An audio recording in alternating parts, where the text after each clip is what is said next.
Hey, what's up guys? Welcome back to Solar Chat, where we interview key professionals and industry experts, dive into product reviews, tech talks, and the latest trends in the Australian solar market.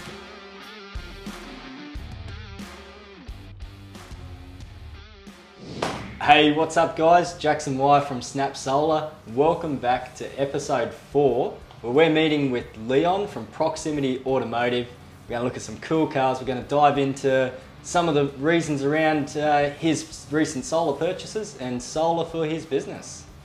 Good morning, Leon. How are you, buddy? Hey, good, thanks. How are you? I'm good, mate. I'm good. So, mate, we've taken a bit of time this morning and you've shown us around the Proxy workshop, mate.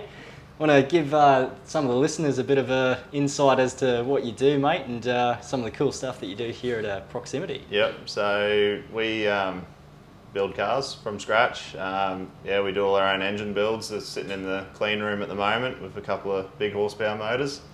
And for the people that can't see, mate, I think we need to emphasise fast cars. Yeah, this one over here will be a 500 horsepower Subaru motor, and we've got another 600 horsepower Nissan VQ37.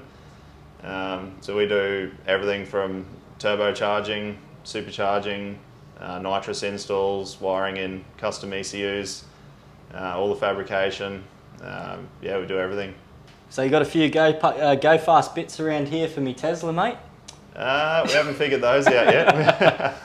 Haven't had the luxury of driving one of those yet. Yeah, nice, mate. That's the go. That's the go. So, mate, you've dabbled in a bit of solar recently. You've a couple of times actually, yeah, mate. Yeah, a few times. What? You run us through that, mate. You've had a few things to do with us now. I think this is you're up to your third system. Yeah. So obviously power is not getting any cheaper. We were getting about a $2,000 a quarter bill here. Got a few quotes in town, had a chat to a few guys, and obviously pretty comfortable with what you came up with. We've got 35 kilowatts of panels here, 25 kilowatt inverter. Actually got our first credit the other day, even though we got no batteries here, and obviously all our usage is through the day. We sort of dropped our bill to $50 a month. And that's $50 for a business. Yeah. And we run 3 aircons all day long. We got the one in here runs 24/7. We run the dyno. That thing chews about 17 kilowatts while it's running. Dyno. Yeah, rightio. Okay. With all the extraction fans, it chews a lot of power. All the welders, 3-phase compressors. We're definitely pretty heavy on the electricity.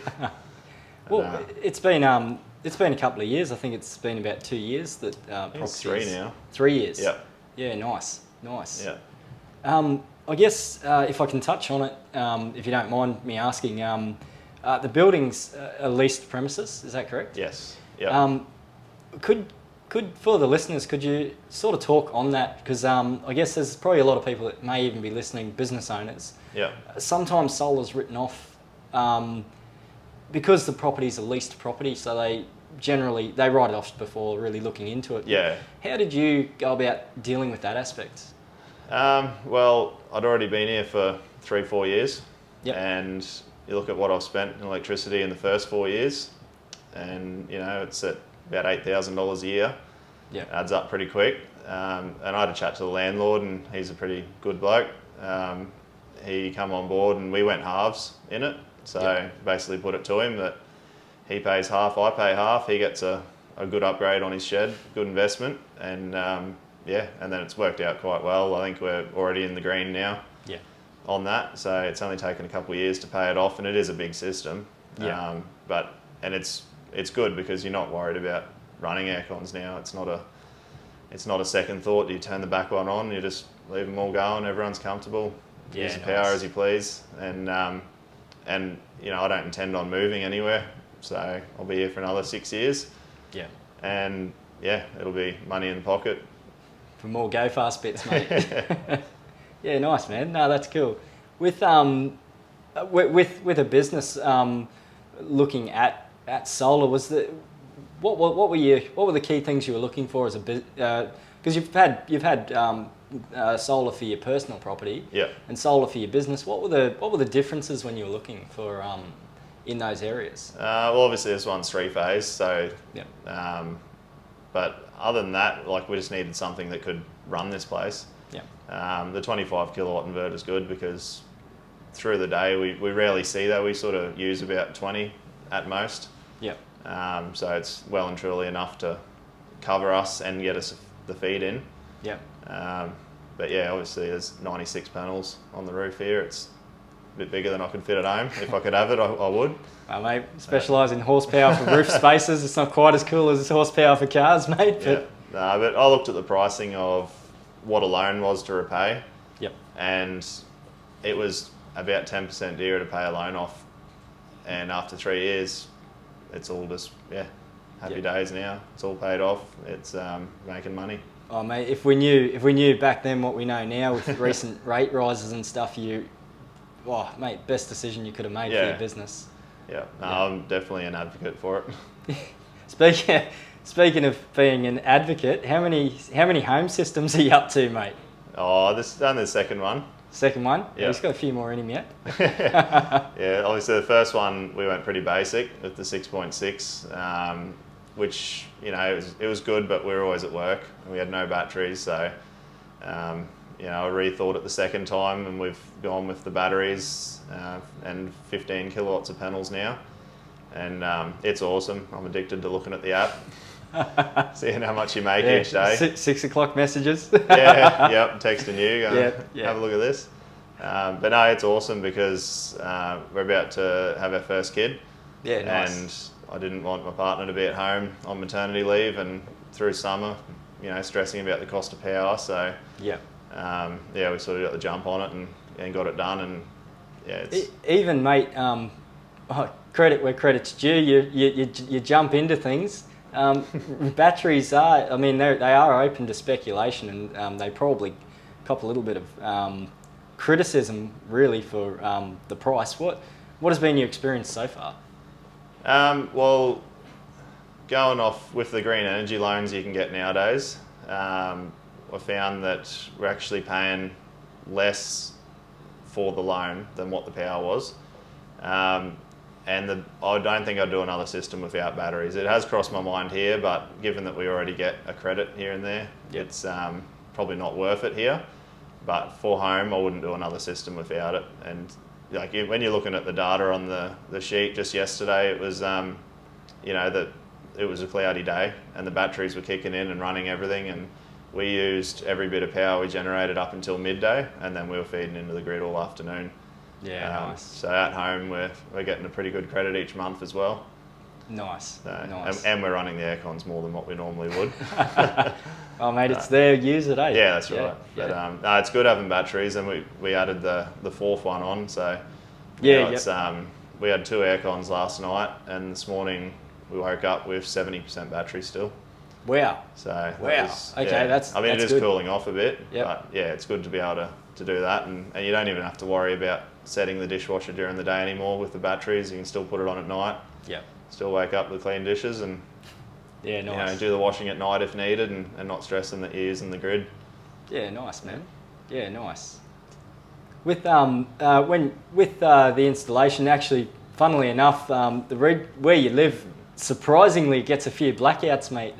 It's not an area that I thought would get blackouts, but have you had the experience of EPS or anything yet, mate? Or Not yet, only when we tested it. Rightio. Okay. Yep. But looking forward to when the lights go out down the streets and we can turn all our outside lights on. And you're gonna be one of those neighbours. I'll be one of those neighbours. Yeah, yep. Nice. Yeah, you got to light up the cactuses and the nice green lawns. Yep. Bloody oath, mate. Bloody oath. So, mate, couple of fast-paced questions, mate. What would you recommend for people that are interested in solar or looking into solar? What do you think they should know prior to going in and purchasing a solar system? Definitely worth having a look at green energy loans. Obviously, there's rebates on loans with low percentage on interest. Yep. And just have a chat to you, basically, because you don't know what it's going to cost. Like you hear people always talking it down, but as someone that spent quite a bit of money on solar, I love it. I wouldn't go without it. it's definitely an asset that'll pay for itself. And people say the batteries aren't going to last, but you got a 10-year warranty. You do the maths, it'll pay for itself in 10 years. Yep. And you'll get longer than that anyway. And if you don't, you get a new system. Yeah. Give us a call if you don't. Yeah. And then for the businesses, just chat to your landlords. Like, you know, if you can pay half the system and they're going to pay half, like it's only a couple of weeks of rent that they're not going to receive. Yeah. And then they've got a massive system which makes their property worth more valued, and probably more likely to rent out. And then you get the benefit of free power. That's actually that's actually a really great point that you make, that you've invested into their building. That's future. It's a future asset should you move out. Plus they've you're on board with them because they're meeting you halfway, so the chances of you staying longer term, especially if your utility costs and your overheads are cheaper. You obviously you want to make money, so if you can lower those overheads any way you can, it all helps. Yeah, 100%. Any closing notes, Leon? Where can actually, we'll give you a shout out, mate. Where can people find you? Where you're located for those watching and listening that like cool fast cars, mate? Yep. So we're hiding down the back of North Mackay at 1 Chin Street. We've got a dyno, wheel alignment machine, plenty of hoists, plenty of experience. Yep. Definitely go above and beyond when it comes to building cars. 1 Chin Street for the biggest, baddest cars in Mackay. This is the Fast and the Furious of Mackay. Tokyo Mackay Drift. Leon, thank you for your time, mate. Been an absolute pleasure, mate. All good. Always a pleasure working with you. And thanks for your time. No worries. All right, guys, that wraps up episode 4. Thank you for watching. Thank you for listening. Like, subscribe, share with your friends. Stick around next week when we take you guys across to Keswick Island to meet Keith and Tony for their off-grid solar system. I'm Jackson Wyer, and you've been listening to Solar Chat.